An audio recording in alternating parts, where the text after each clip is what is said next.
byla zakoupena v Německu ve středním místě.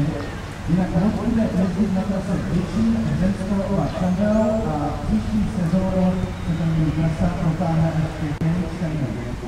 Druhou, protože mám obavu, že bude složité to ústí. Že se spojuje město Děčín a město Ústí nad Labem Vršovice a to je snaha. Honzo, pojď, bylo řečeno, zatáhnout a zjistíme, jak se tato loď jmenuje. Velké překvapení, doufám. Loď se jmenuje Děčín. Přesně tam, kam máme. První pokus.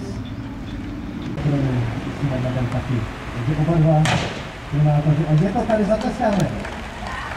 Přátelé, loď byla popstěna